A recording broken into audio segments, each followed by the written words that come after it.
Bonjour à tous, petite vidéo pas formelle aujourd'hui. On est avec deux personnes qu'on va se laisser se présenter par elles-mêmes. Et apparemment, on va manger de bonnes choses, préparer de bonnes choses. But de l'opération, vous sensibiliser aux bonnes choses. Go!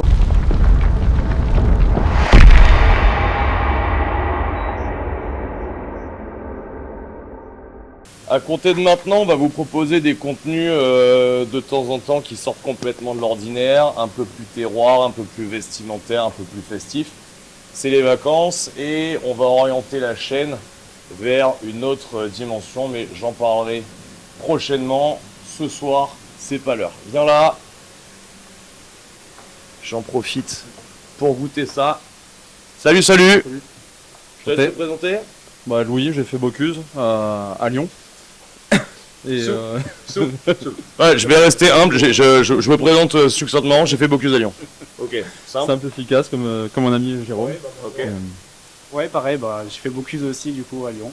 Ok, on est où maintenant chez Bruno à l'orgue, je suis second là-bas. Chez Bruno à l'orgue. C'est-à-dire que nous, la première vidéo qu'on fait, on fait Champions League direct. On commence pas, on va prendre un petit mec tranquille, on va commencer avec des gens souples. Non, on a fait Bocuse à Lyon, on travaille chez Bruno à l'orgue. Vous tapez Google, vous tapez direct, vous allez voir. Et qu'est-ce qu'on va faire ce soir?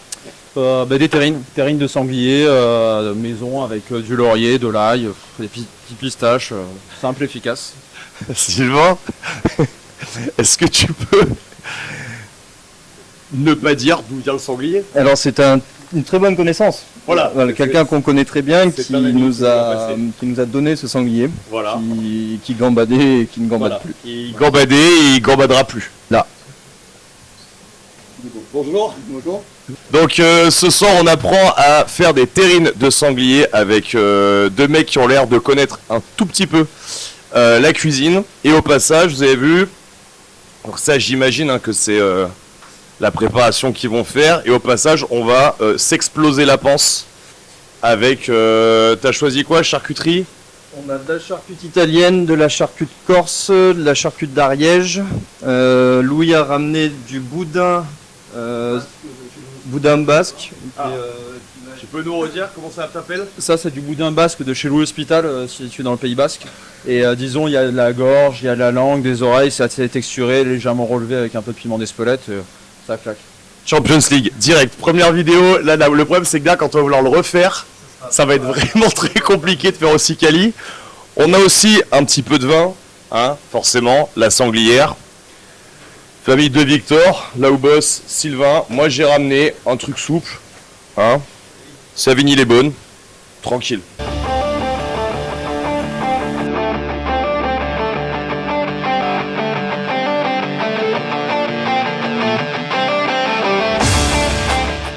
Donc là, Louis vient de finir de hacher la viande et il m'expliquait que comme ils font des conserves, il a désinfecté le bac au cognac parce que là, comme c'est des choses qui sont censées conserver très longtemps, il faut vraiment pas prendre de risques. Sinon, on peut mettre ça, mais disons ça laisse du goût, c'est pas top. Donc on ouais. peut mettre du cognac, donc il sera utilisé. Voilà, tu vois, sanitol ou cognac, la question est vite répondue.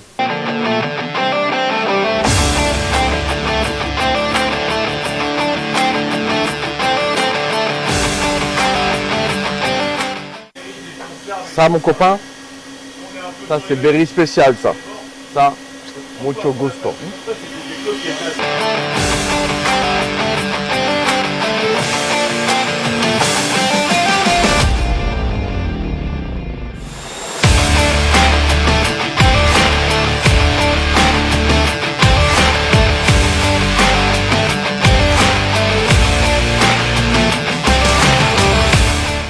Louis, est-ce que tu peux nous expliquer maintenant les prochaines étapes que tu vas faire?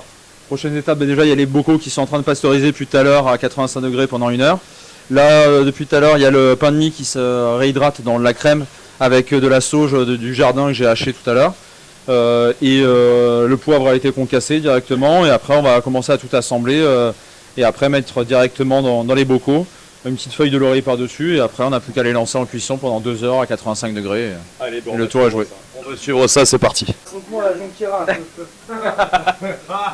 peu. J'ai pris l'abonnement et j'y retourne dans 10 jours. Ça va bien se passer. Là, on va ouvrir un petit vin rouge italien qui a ramené Louis apparemment. Moi, je suis assez excité parce que je suis plutôt rouge moi quand même. Hein. Attends. Je suis en train... Vous entendez pas tout parce qu'on n'a pas le bon micro, mais là, je viens d'avoir un complément d'information. Et Tristan, raconte-nous. Dans la région d'Asti, ils font un petit Moscato, le Vietti d'Asti. Il est pétillant, légèrement pétillant. Et c'est une pure tuerie. Attention, il faut aimer le sucré, hein, mais ça c'est vraiment très très bon. Donc là, on a Patricia, qui est la chérie de Tristan, qui est originaire du centre du Brésil, mais ils se sont rencontrés en Australie. So, Pat, how is it? It's amazing. Very, very nice. The degustation, we've got different cheese, different wine. It's all very, very good. Amazing. This is why we like France. Yes, definitely. Donc là, C'est le pain de mie. Le pain de mie, l'ail, la sauge hachée. Et j'ai rajouté un peu de vinaigre de cerise de Pays Basque. Sans, déjà sympa. wow, mon Dieu, c'est incroyable. Incroyable. La liste d'ingrédients, déjà, elle fait rêver. C'est incroyable. Expliquez pourquoi on prend le verre par le pied et non pas par le cul du ballon. Non, je ne peux pas. Tu ne peux pas? Est-ce que toi tu sais par hasard? Est-ce que tu sais pourquoi il faut faire ça? Mets-nous en commentaire et nous on t'explique à la fin, d'accord?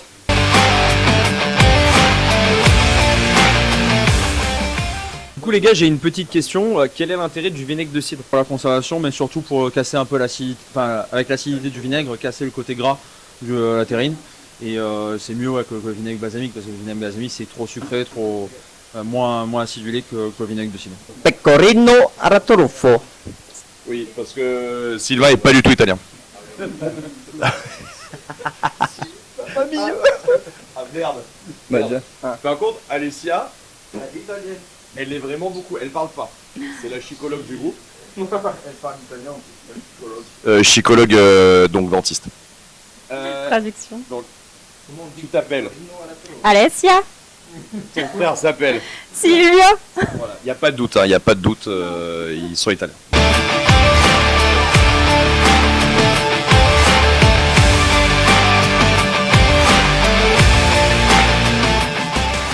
On a tout coupé la charcute aussi, donc là on a du saucisson qui viennent de... J'ai enlevé l'étiquette, je sais plus d'où.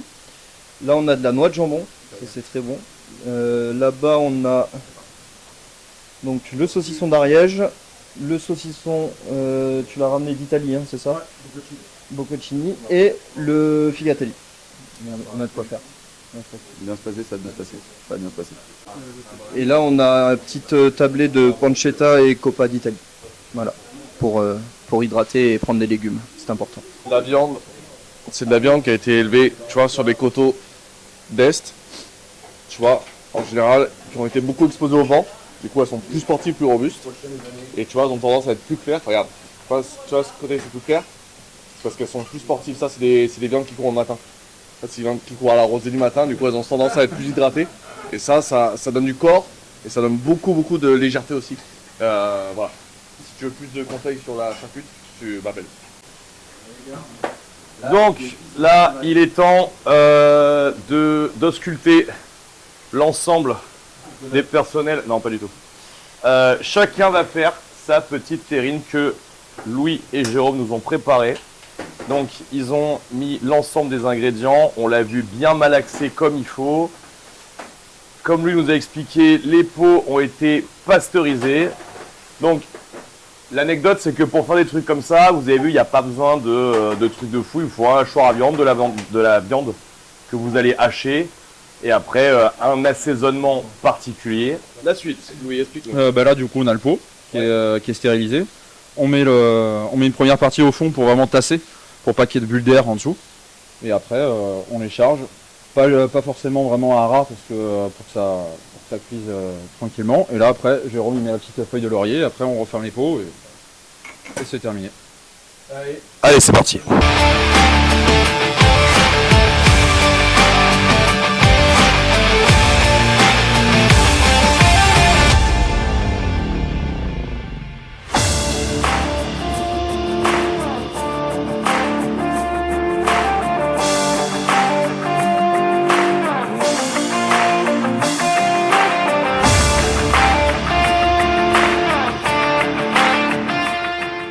Finalement, c'est quoi du coup la différence entre la terrine et le pâté?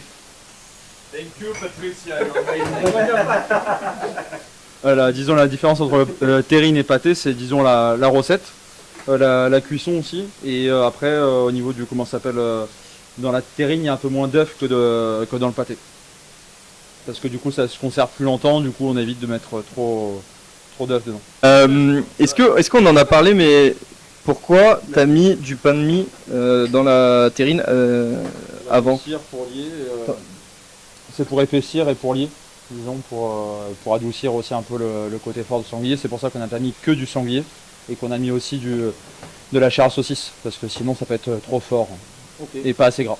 Et du coup, petit clin d'œil, la chair à saucisse vient de Lalonde, de la boucherie Le Gratou, celui qui nous fait les côtes de bœuf habituellement. Qui est un minot, oui, placement de produit, mais il faut dire les gens, tu vois, les jeunes qui travaillent comme ça, un jeune boucher qui a ouvert cette année, qui est incroyable.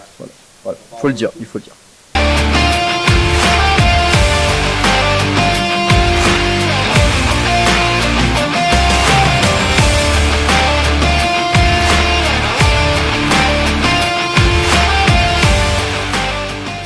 Ok l'équipe, je vous fais un petit topo à chaud là de ce qui vient de se passer. Donc les terrines sont dans le four comme on dit.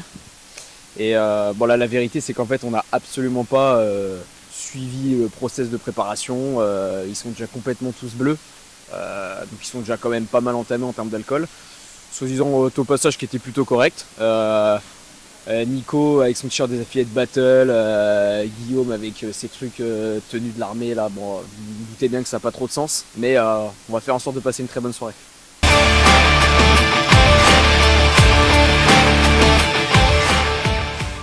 Là c'est du comment ça s'appelle du boudin basque de chez Louis Hospital qu'on a présenté tout à l'heure.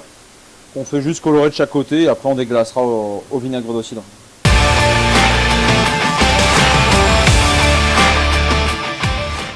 Donc voilà, sorti du four les petites terrines. Donc les deux chefs nous ont mis les terrines pendant 2 heures à 85 degrés. Donc cuisson, on va dire un peu basse cuisson niveau chaleur et puis longue. Donc on va avoir des terrines plutôt quali niveau dégustation, ça va être sympa. Et donc là Louis est en train de tout sortir. On va laisser refroidir. Et puis on va se déguster ça tranquillement dès demain quand ça sera frais. Ce vlog est maintenant terminé, j'espère que ça vous a plu. Mangez bien, mangez bon, mais surtout consommez l'alcool avec modération. À bientôt peut-être pour un prochain épisode.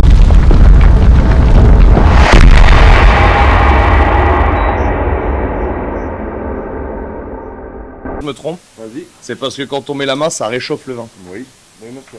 Eh ouais. Ouais madame. Et c'est pour ça que depuis tout à l'heure, je suis comme ça. Parce que je le sais, mais que je fais pas gaffe. Parce qu'on est des Savoyards, on aime le vin chaud ici.